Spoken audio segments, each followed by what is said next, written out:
Assalamualaikum, Pak Ilmi, Waalaikumsalam Bu Rizkia. warahmatullahi wabarakatuh. Alhamdulillah Salam. kita dapat berkumpul lagi ya. Nah, kali ini kita akan melakukan latihan coaching dengan Alur Tirta, di mana saya, Arpianti, yaitu sebagai observer atau pengamat, kemudian Bapak Muhammad Ilmi sebagai coachnya, dan Ibu Rezekia sebagai coachee. Nah, sebelum kegiatan coaching kita mulai, ada beberapa pertanyaan yang ingin saya sampaikan pada Pak Ilmi berkenaan kompetensi inti seorang coach. Nanti ada beberapa rubrik yang akan saya kembangkan. Yang pertama akan saya amati yaitu alur tirtanya, Pak, yaitu tujuan, identifikasi, rencana aksi, dan tanggung jawab. Semoga nanti akan tampak pada kegiatan yang akan dilakukan ya. Nah, yang Ya. kedua adalah kompetensi yang akan dimiliki oleh Pak Ilmi.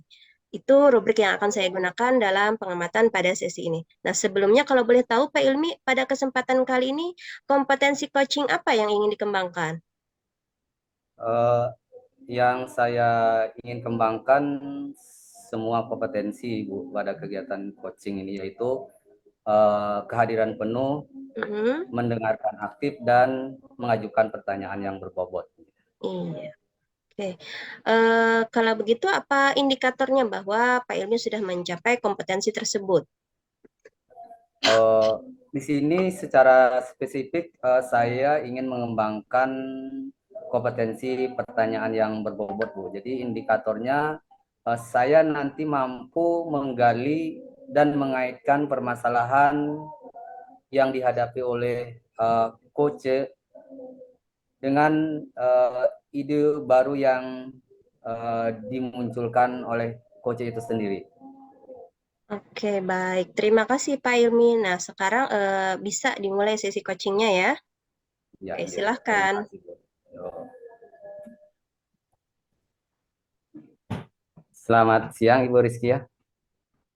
Selamat siang, Pak. Oke. Iya, iya. Terima kasih ya sudah meluangkan waktunya di siang ini. Nah, apa nih yang ingin Ibu bicarakan atau ingin Ibu sampaikan pada sesi ini, Bu? Ini, Pak. Ya, apa ya? Begini, Pak. Sudah beberapa kali saat pembelajaran, saya itu menemui ada sebagian anak yang tidak fokus dalam belajar. Nah, khususnya ini pada saat penanaman konsep materi di awal pembelajaran. Jadi Ya. saya itu mau membicarakan bagaimana sih caranya supaya anak-anak itu fokus saat belajar di kelas. Itu sih, Pak. Oke, jadi Ibu Rizkia mau membicarakan bagaimana caranya agar anak-anak bisa fokus dalam belajar, khususnya pada saat penanaman konsep materi di awal pembelajaran, ya Bu. Ya, betul, betul sekali, Pak. Itu yang ingin saya Ya, bicarakan. karena waktu kita yang tidak terlalu lama ya Bu, jadi apa nih yang ingin Ibu dapatkan di akhir percakapan kita nanti Bu? Saya ingin sekali, Pak, anak-anak pada saat belajar itu bisa fokus agar mereka dapat memahami konsep materi yang ingin disampaikan, sehingga tahap kegiatan pembelajaran berikutnya dapat berjalan dengan lancar dan tujuan pembelajaran bisa tercapai. Begitu sih, Pak. Oh, ya. Jadi anak-anak harapannya dapat fokus saat memahami konsep materi yang disampaikan agar pembelajaran nantinya dapat tercapai. Baiklah, Bu. Bisakah Ibu menceritakan situasi sekarang ini seperti apa keadaannya? Begini, Pak. Saat pembelajaran itu khususnya pada tahap penanaman konsep sebuah materi, sebagian anak itu tidak memperhatikan apa yang saya sampaikan.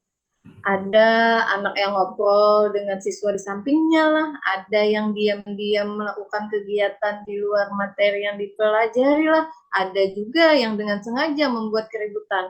sehingga memecahkan konsentrasi siswa lainnya, Pak. Padahal saya sudah berusaha mengkondisikan mereka agar dapat menyimak apa yang saya sampaikan. Namun, tetap saja hal tersebut terjadi. Mereka tidak bisa fokus saat melakukan kegiatan pembelajaran ini. Oke. Jadi ada anak yang ngobrol dengan siswa di sampingnya, ada yang diam-diam melakukan kegiatan di luar materi yang dipelajari lah, ada yang dengan sengaja membuat keributan. Nah, lalu menurut Ibu, anak yang fokus dalam belajar itu seperti apa nih ciri-cirinya? Hmm, kalau menurut pemahaman saya nih Pak ya, Iya, anak yang fokus itu adalah anak yang mampu lebih memusatkan dirinya dalam belajar atau terhadap sesuatu yang sedang dihadapinya. Umumnya, anak-anak itu akan duduk dan mendengarkan apa yang sedang dijelaskan oleh si guru. Namun, saat berkomunikasi dengan orang lain, pasti pandangan matanya tertuju pada orang tersebut tuh pasti, Pak. Kalaunya itu fokus. jadi untuk anak yang fokus tuh idealnya begitu ya? Ya, oke. Nah, jadi anak yang fokus saat belajar itu mendengarkan atau menyimak apa yang disampaikan oleh gurunya. Nah, kalau idealnya begitu, Bu, kita bisa bilang kan idealnya itu bisa bilang ini di level 10 nih. Nah, sekarang anak-anak itu kalau Ibu nilai berada di level berapa nih kalau kondisi dengan saat ini? Beragam sih ya, Pak. Ada yang di level 5, ada yang di level 6. Ya, begitulah. Ada anak yang tidak memperhatikan dengan apa yang guru sampaikan. Dan yang parahnya nih, Pak, malah berusaha mencari hal lain yang menurutnya itu lebih menarik. Oh iya, Seperti iya. itu. Jadi sekarang Ibu menyatakan mereka itu berada di level 5 dan atau level 6 nih. Karena tadi ada anak yang tidak memperhatikan, ada yang berusaha mencari hal lain dan bahkan yang mengganggu. Nah, kalau melihat kondisi sekarang eh, dan tadi idealnya bagaimana, eh, nah sekarang Ibu ini maunya mereka tuh seandainya berada di level berapa nih? Usaha ya. Kalau maunya saya sih, Pak ya, Iya, Bu. itu di level 8 lah. Ketika guru menyampaikan materi, si anak ini secara umum fokus menyimaknya. Begitu, Pak. Iya, ya. Jadi secara umum ya, secara umum anak fokus menyimak. Nah, ini berada di level 8. Apa yang kira-kira yang Ibu bisa lakukan untuk mencapai level 8 ini, Bu? Sebenarnya yang kan, Pak, bagaimana anak ini bisa fokus saat saya mengajar? Coba dipikirkan apa kira-kira yang bisa Ibu lakukan. Kalau menurut pengamatan Ibu, anak-anak itu maunya diperlakukan seperti apa agar mereka bisa fokus menerima materi yang Ibu sampaikan? Kira-kira maunya diperlakukan seperti apa, Bu? Hmm, Mungkin saat ini cara penyampaian materi saya kurang menarik ya bagi anak, sehingga mereka itu tidak memperhatikan dengan baik dalam pembelajaran saya itu. Mungkin itu ya, Pak ya. Oh, jadi menyampaikan materi ya yang kurang menarik. Nah, selain menyampaikan materi yang kurang menarik menurut Ibu, ada tidak hal lain lagi selain materi cara penyampaian materi ini yang bisa Ibu lakukan?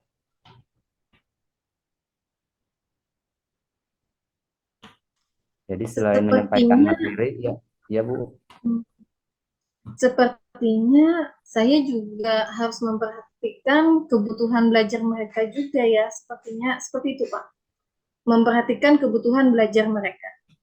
Oke, jadi Ibu Rizkiah, sepertinya ini sudah memahami terkait apa yang akan dilakukan agar anak bisa fokus, seperti cara penyampaian materinya dan memperhatikan lagi kebutuhan belajar siswa.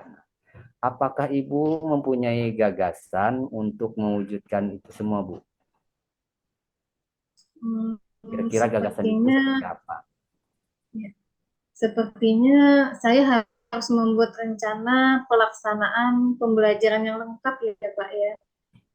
Nah, bagus itu, Bu. Nah, jadi Ibu membuat rencana pelaksanaan pembelajaran yang lengkap. Selain itu ada lagi, Bu. Selain membuat rencana Eh, pelaksanaan pembelajaran yang lengkap. Mungkin mengemas informasi yang disampaikan dengan memperhatikan kebutuhan belajar murid, Pak. Oke, nah, tadi ya. Mengemas informasi yang disampaikan dengan memperhatikan kebutuhan belajar murid.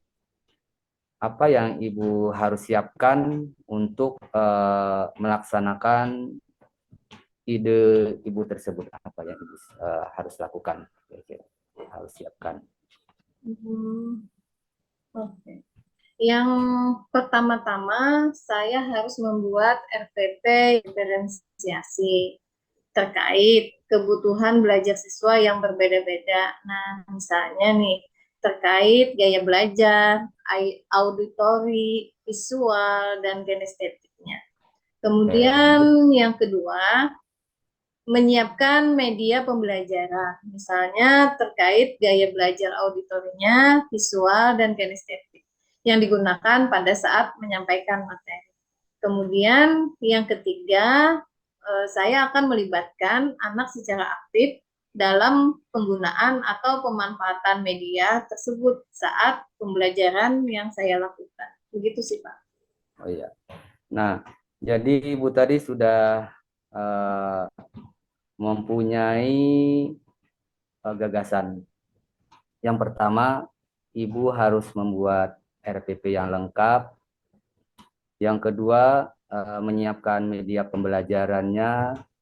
Yang ketiga adalah melibatkan anak secara aktif dalam penggunaan media pembelajaran tersebut. Nah, ini kapan ya bisa Ibu lakukan?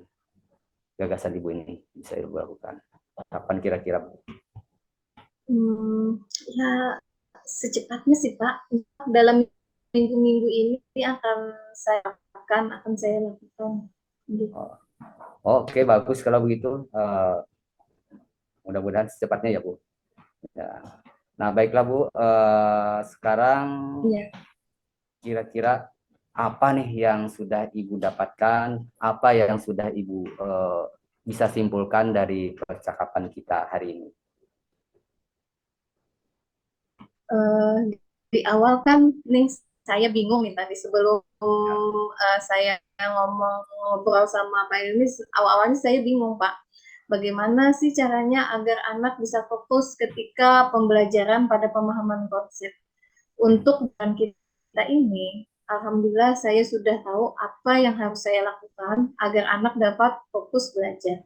Yaitu Alhamdulillah. tadi dengan cara membuat perencanaan pembelajaran yang lebih matang dan lengkap, kemudian menyiapkan media pembelajaran sesuai kebutuhan gaya belajarnya. Kemudian yang sangat penting sih Pak, saya akan melibatkan anak secara aktif dalam penggunaan atau pemanfaatan media tersebut saat pembelajaran yang saya lakukan. Alhamdulillah. Jadi sekarang Ibu Rizkiah sudah bisa menyimpulkan bagaimana caranya agar anak-anak bisa fokus dalam belajar sesuai tujuan percakapan kita di awal tadi ya. Nah, kalau begitu saya tunggu nih kabar berikutnya. Saya merasa tidak sabar untuk mendengar progres ke depannya. Mudah-mudahan pembelajaran yang akan dilakukan Ibu Rizkiah makin bermakna, makin menarik bagi anak sesuai dengan kebutuhan belajarnya. Itu Bu. Ya. Sampai ketemu di sesi yang akan datang ya.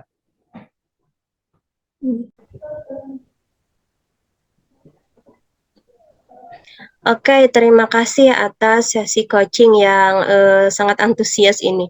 Nah, sebelumnya saya ingin menyampaikan nih hasil pengamatan dari sesi coaching ini, yaitu yang pertama dari segi alur tirtanya, yaitu pertama segi tujuan itu sudah tampak, yaitu pada saat Pak Ilmi memberikan pertanyaan, apa yang ingin Ibu dapatkan di akhir percakapan kita ini, Bu? Nah, itu pertanyaan yang berbobot sudah dapat menggali tujuannya. Kemudian dari segi identifikasi juga sudah nampak, yaitu pada pertanyaan yang meminta coach tadi menceritakan situasi yang dihadapi pada saat itu, kemudian menanyakan definisi fokus menurut coach dan lain sebagainya.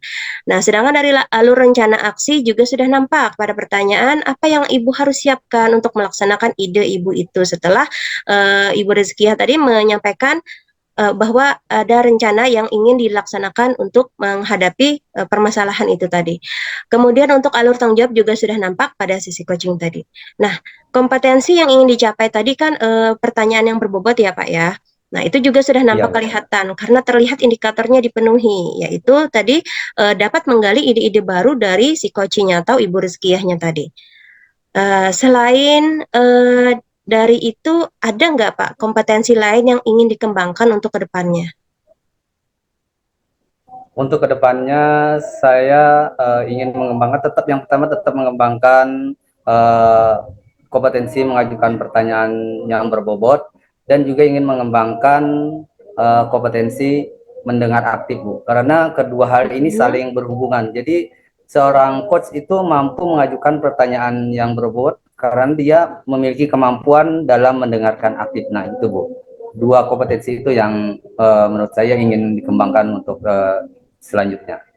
Oke, baik. Nah, sekarang bisa Pak Ilmi sampaikan terkait dengan refleksi diri setelah sesi coaching ini. Ya, Ya, terima dipersilakan kasih, nih Bu. Pak Ilmi. Ya.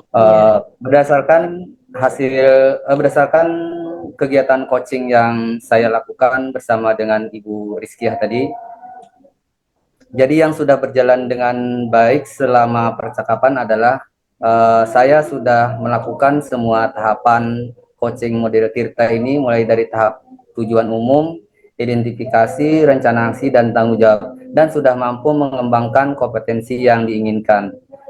Yang selanjutnya adalah yang masih perlu diperbaiki atau ditingkatkan, yaitu ini kemampuan mendengarkan aktif untuk memperoleh kesimpulan dan kata kunci dari pernyataan-pernyataan yang disampaikan oleh coachnya. Nah, kemudian mengajukan pertanyaan berbobot yang lahir dari hasil mendengarkan.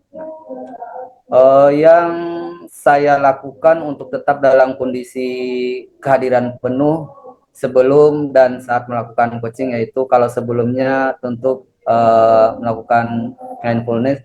Nah, untuk tahap di saat melakukan coaching yaitu menghadirkan diri sepenuhnya dengan menyimak semua pernyataan-pernyataan yang disampaikan oleh coach. Nah, secara sabar dan bersikap terbuka terhadap coach. Nah, yang akan saya lakukan untuk memperbaiki atau meningkatkan kemampuan coaching ini adalah memahami kembali tahapan jenis pertanyaan-pertanyaan yang digunakan oleh coach dalam melakukan coaching model Tirta ini agar nanti bisa membuat rangkaian pertanyaan yang lebih berbobot sehingga dapat membantu coach dalam menemukan ide-ide barunya. Nah, selanjutnya juga mungkin melalui pelatihan atau melalui latihan coaching dengan rekan sejawat agar terbiasa dalam memahami alurnya. Demikian, Bu. Oke, luar biasa ya Bapak Ilmi. Nah, sekarang untuk Ibu Rizkia, bagaimana nih umpan baliknya sebagai coach dari sesi coaching ini? Apa yang Ibu rasakan? Terima kasih Bu Abi atas waktunya. Eh, saya setelah mengadakan coaching dengan Pak Ilmi, saya yang tadinya awalnya saya bingung dengan permasalahan yang ada, tapi setelah kami mengadakan coaching ini, saya merasa senang dan bahagia, merasa tercerahkan dengan pertanyaan-pertanyaan dari Pak Ilmi yang berbobot itu, sehingga saya bisa menggali apa sih jalan keluar atau solusi yang saya hadapi sekarang dengan si anak yang nggak mau fokus dalam belajar, dengan eh, pertanyaan-pertanyaan dari Pak Ilmi yang menggali apa sih potensi yang ada dari si anak.